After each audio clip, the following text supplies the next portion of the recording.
Hey guys, how's it going? It's Kai here with another Guardian Tales video, and in today's video, we're going to be talking about the top 5 mistakes to not make here in Guardian Tales. The first thing I want to talk about is pulling for characters, and the main thing is the first mistake is going to be pulling too much on weapon banners.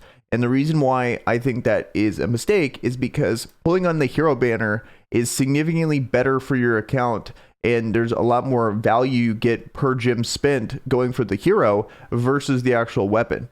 Because the weapon is significantly harder to get. What happens is when you get a white box, which is you're going to get a rare character in this game, you're either guaranteed to get an actual unique 3-star hero, or you're going to be getting 50 of this hero crystal currency here. And this currency is significantly more valuable and useful for people than this currency here as the extra pity currency that they give as you're pulling for weapons versus characters.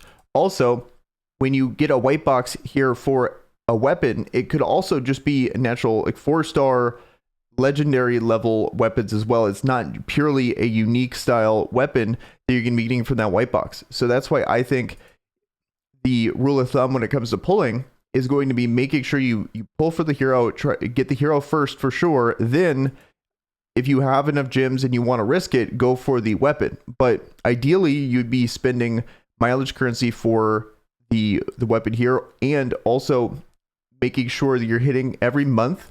There is a 300 of this magic metal currency that you get one random epic exclusive weapon. That's after doing 30 pulls, so 3 10 pulls on the weapons. So at least doing 3 10 pulls on weapons every month I think is worth it. And then you get this this magic metal box here, and you should always be doing that every month. I really think there's no reason not to. And that would be the maximum amount of pulls I would recommend doing for weapons if you're trying to be as efficient as possible with your gems here. Okay, and so now that we got that mistake, let's go on to the next one. And so then the next mistake is going to be mismanaging this hero crystal resource. So the hero crystal resource here is mainly going to be used for limit breaking heroes, and that's really what it only should be used for.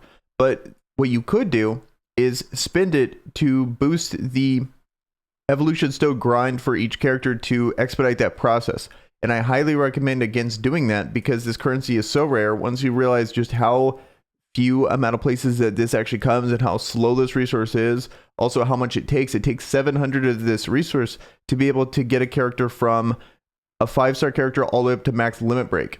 And being max limit broken is such a big deal in this game when it comes to how much stats you're going to be getting, because not only are you going to be getting extra stats from each level, but you get an extra Awakening Stone node per level of limit break. So it's a massive deal for your account to get one max limit broken. And if you're using this resource to just buy the character up to the point where they're 5-star, I highly recommend against that. As you can see, I've done that. You know, Barrio is one of my first characters, and Arabelle, I believe, was my first natural 3-star character. So I've done this, and I highly recommend against it because it's so hard to get this hero crystal resource.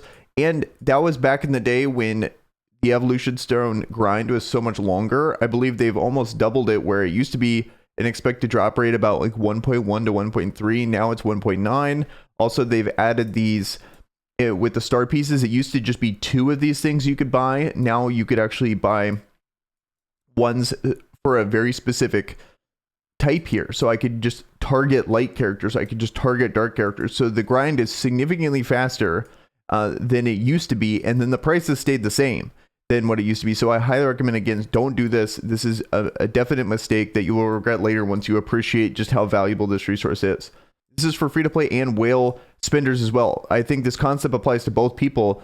And even if unless you're just massive, don't care, money's not an object thing and you're going to spend it all in this game, then sure. But even for a whale, this currency is incredibly rare, and you're going to regret doing this if you decide to spend this on one of your Evolution Stone grinds. Okay, so then the next mistake is going to be talking about when it comes to epic weapons, making sure that you're really careful on actually, if you're going to limit break them, be really mindful of what you're doing when you're actually doing this. Because when it comes to limit breaking a weapon, and also keep in mind that these weapons are incredibly rare. They're so hard to get. You got to be very lucky to pull one of these guys, let alone the one you actually want.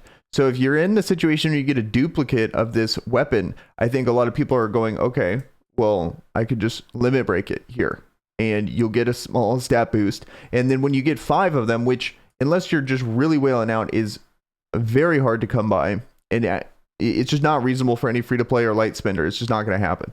What you could do, so when you're limit breaking this weapon, you get a small attack boost to the weapon.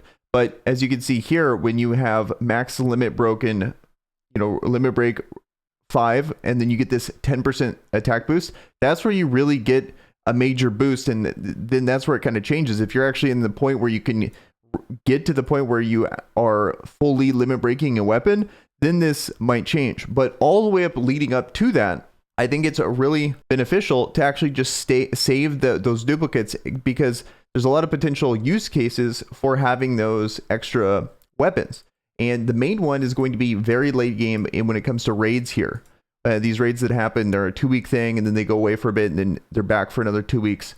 And a lot of times what I've been finding is a lot of the teams I've been using, the best way to do the most amount of damage in these guys is to have, like, this is a dark boss. So she's a light character, and usually you never want to not have the exclusive weapon for the leadership character, because they're using the weapon skill, and the weapon skill from the exclusive weapon is usually by far the best. The weapon skills for these non-exclusive weapons are just not even in the same stratosphere of how good they are. But this advice is applying to the characters in the party here, because all you're using is you just want raw damage stats. There's no weapon skill associated here. Their chain skill's not going to change. The only thing that's going to happen is they're going to lose that 10% boost for having a weapon that might be a different type, for example. To get the most amount of damage, this is a light character that is reducing light resistance. Also, I'm facing a dark boss, so I have a duplicate of Gabriel's weapon here, and I just put it on Tinia. Tinia is normally an earth character with an earth weapon, but I get more damage out of a light bow here, and might as well have it be an epic level version of this. And there could be other examples of actually having more DPS out of one of these kind of legendary or maybe even a unique bow. But in this case scenario, I think the highest damage you can get is going to be this epic one here in this case scenario. So just be very careful and don't waste these weapons, because I think these weapons are actually really useful and you can really benefit from this long term, because pulling this stuff just doesn't happen often. I think for free to play / light spenders, getting 1 to 2 of these weapons a month is going to be a realistic expectation. So if you're just, the second you get a duplicate, you limit break it, you're losing out on all that potential damage for raids, and you're only really getting a very marginal boost to your actual damage doing that. Unless you actually get 5 extra ones, then I think that changes and you get such a massive boost to that character, then maybe it's worth it. I think it's a mistake to crush these weapons in there unless you're in that very rare case scenario where you're actually pushing for max limit break. So now let's get into the next mistake. Okay, so next mistake here I think is not fully completing your farms. You don't want to spread yourself too thin in this game. The amount of ways you can increase your stats takes a very long time per character in this game. So you really don't want to get too spread out when it comes to actually leveling up these characters. If you're going to take one up, you really want to take them all the way up. As you can see here with Gabriel, I'm going all the way, all my resources are trying to get her max limit broken. And then once I'm done with her, then I'll go for someone else.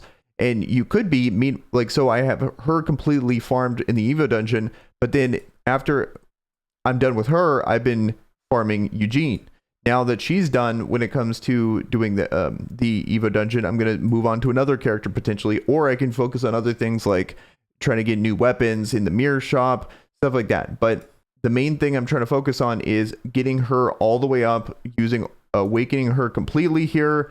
That's my main focus. And once I focus on a character, I'm going all in. I'm not going to just get her to 5-star and then get Eugene up and then come back here and get Lupina up and stuff like that. You really want to make sure, because the amount of stat difference you're going to gain from fully limit breaking this character is too massive to miss out on.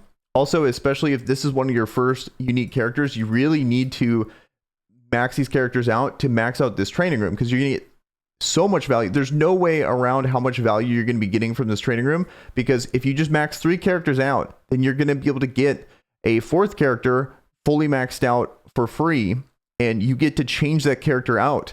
So this is by far the biggest priority you need to be making on the account, and the only way you can ever finish those requirements is if you, when you take a farm, you commit to it and go all the way.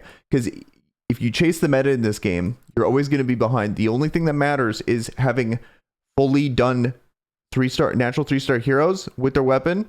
It doesn't matter if you don't have the best heroes or whatever's meta right now. Eventually it's all going to swing around. But if you have max characters and they might be a tier below, but if they use all the resources and chase the next meta and stop their original farm, you're always going to beat them every single time, because you're going to have the character maxed, and then they're going to be with a completely nerfed hero that is not going to do nearly as much as yours are going to do as they're maxed.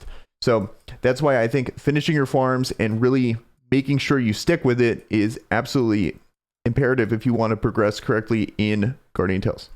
So the last mistake for this video I want to talk about is managing your coffee when it comes to farming these dungeons here. And I think it's very tempting to hit these dungeons, and some of these are not necessarily bad. I believe the gold dungeon and the item dungeon are actually pretty fine. XP dungeon is something I would probably stay away from. I think it's the least valuable resource out of all these guys. But the main thing you want to be staying in here, especially for at least your first 3 max limit broken characters before you, I think this is absolutely by far the biggest priority with your coffee before, until you get those 3 done, is going to be these evolution dungeons.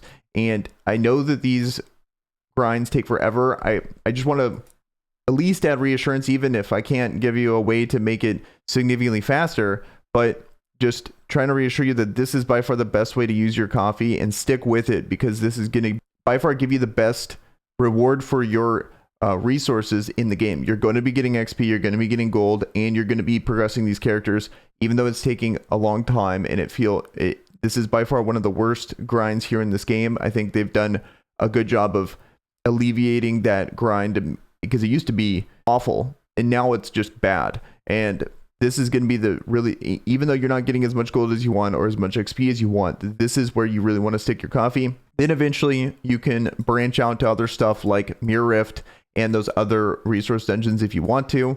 I would say Mirror Rift is going to be your next thing you're going to want to hit up after you finish those first 3 farms to get this training room here. But really stick with it, and you're definitely going to see a massive boost to your heroes once they're fully, because you're going to be getting multiple things. You're going to be getting the special ability here, and you're going to be able to limit break these heroes, and that's going to be a massive boost to your characters here. So that's going to be the 5 mistakes here in Guardian Tales to not make. Let me know in the comments below if you have any questions, or if you have any other mistakes that you made here in this game that you don't want other players of this game to make as well. So with that, guys, I'm out. Peace.